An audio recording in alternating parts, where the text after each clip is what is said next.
यीशु मसीह में आप सब लोगों की सलामती हो।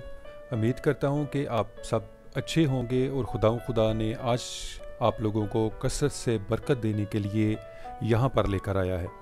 तो जनाब, आज हम जिस चीज़ पर डिस्कस करेंगे वो है पैदाइश, उसका पहला बाब और उसकी 11वीं, 12वीं, 13वीं और 14वीं आयत के बारे में।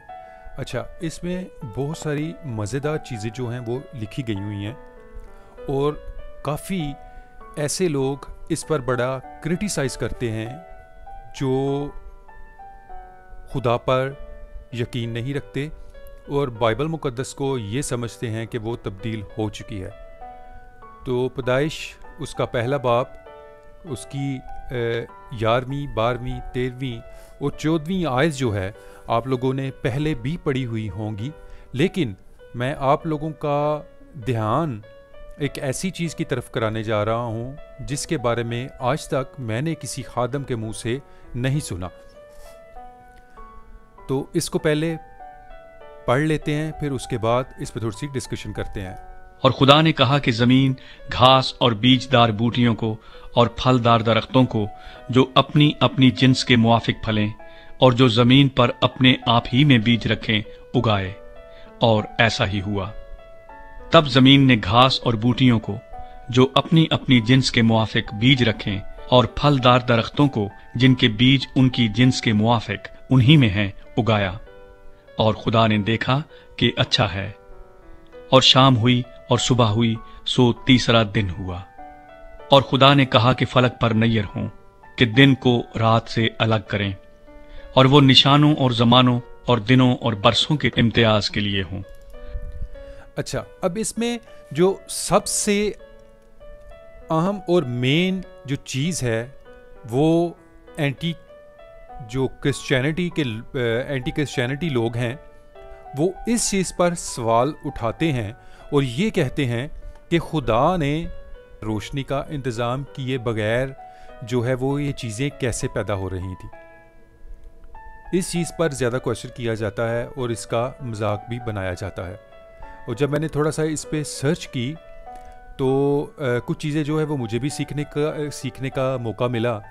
तो आप लोगों को भी उम्मीद करता हूँ कि इस चीज़ का इस वीडियो को देखते हुए जो है आप लोगों को भी एक ज़बरदस्त चीज़ जो है वो सीखने को मिलने जा रही है, क्योंकि आज तक मेरे एक्सपीरियंस में, मेरे तजुर्बे में ऐसी चीज़ नहीं आई कि किसी खादम ने इस चीज़ को बयान किया हो। तो इस वीडियो को पूरा ज़रूर देखिएगा। अब इस पे मेन क्वेश्चन ये है कि अभी फलक पर नैयर नहीं है और रोशनी का कोई इंतज़ाम नहीं है, तो चीज़ें कैसे पैदा हो रही हैं। हम इंसान ये समझते हैं कि जो ज़री अजनास हैं उनकी परवरिश के लिए, पैदा होने के लिए जो है वो सूरज की रोशनी बहुत ज़रूरी है। तो जनाब, ऐसा नहीं है। बहुत सारे साइंटिस्ट जो हैं वो आसमान पर खला में या दूसरे जो सियारे हैं उन पर जाने की कोशिश कर रहे हैं और इसके लिए वो मुख्तलिफ तजर्बात जो हैं वो कर रहे हैं। और पिछले दिनों जो है वो मेरे सामने ये वीडियो गुजरी और इसमें मैंने देखा कि आर्टिफिशियल रोशनी से जो है वो चीज़ों को पैदा करने की कोशिश की गई है और वो कामयाब रही है। एस्ट्रोनॉट्स जो हैं वो दूसरे प्लैनेट्स के ऊपर जो है वो ऐसी चीज़ें बनाने की कोशिश कर रहे हैं कि जहाँ पर वो सब्जियों को या फलों को जो है वो पैदा कर सके। अच्छा, अब ये क्वेश्चन यहाँ पर ये बनता है कि अच्छा, अभी जो है वो जो है दिनों के इम्तियाज़ के लिए, रोशनी के लिए, दिन को और रात को अलग करने के लिए खुदा अभी नैयर बना रहा है।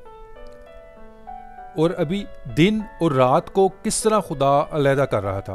क्या सूरज बनने से पहले जो है वो रोशनी मौजूद थी? और अगर वो रोशनी मौजूद थी तो वो कौन सी रोशनी थी?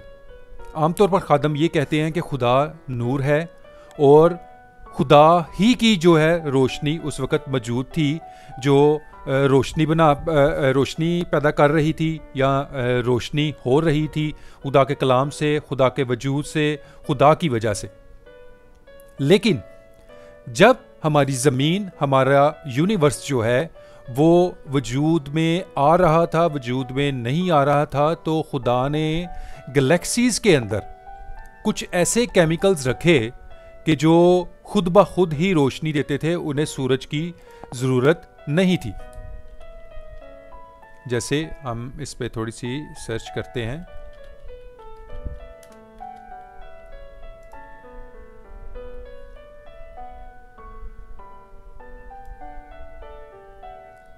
अच्छा, अब ये हमारी जो गैलेक्सी है, अच्छा जी, जो अब हमारी गैलेक्सीज़ हैं, उस गैलेक्सीज़ के अंदर ये खुदा ने कुछ ऐसे केमिकल्स, मिनरल्स रखे हुए हैं कि जो खुद ब खुद ही जो है वो रोशनी को पैदा करते हैं, रोशनी रिफ्लेक्ट होती है, मुख्तलिफ कलर्स हैं उसके अंदर। और अगर इस चीज़ को कंपेयर किया जाए तो मैं इस चीज़ को सोच रहा था कि अगर खुदा ने जब इस यूनिवर्स को वजूद में लेकर आ रहा था तो उस वक़्त रोशनी की, सूरज की या चाँद की ज़रूरत नहीं थी। इस गैलेक्सीज़ के जो मिनरल्स हैं वो ही रोशनी पैदा कर रहे थे, और जब वो रोशनी को रिफ्लेक्ट कर रहे थे, पैदा कर रहे थे, रिफ्लेक्ट, खुदा की रोशनी को रिफ्लेक्ट कह सकते हैं कि रिफ्लेक्ट कर रहे थे।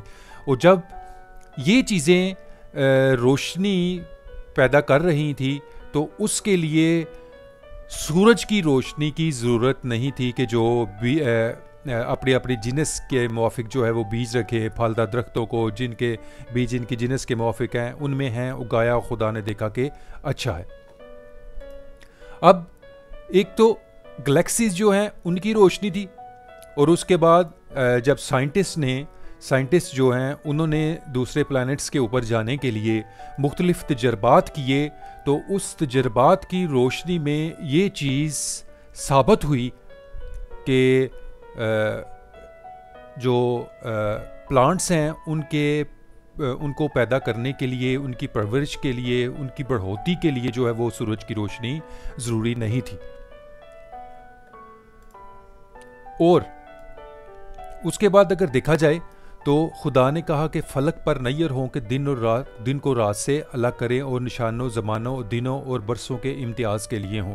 और जब खुदा ने सूरज और चाँद को बनाया तो ये हमारे लिए, इंसानों के लिए जो हैं वो निशानों, ज़मानों और दिनों और बरसों के इम्तियाज़ के लिए थे, ना कि पौधों को पैदा करने के लिए, उगाने के लिए या उनकी बढ़ोतरी के लिए था।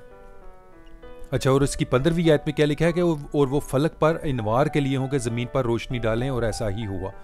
सूरज ख़ास तौर पर जो है वो सिर्फ ज़मीन पर रोशनी डालने के लिए बनाया गया था, और वो इंसानों के लिए, हमारे लिए जो है वो निशानों, वो ज़मानों, दिनों और निशानों और बरसों के इम्तियाज़ के लिए थे।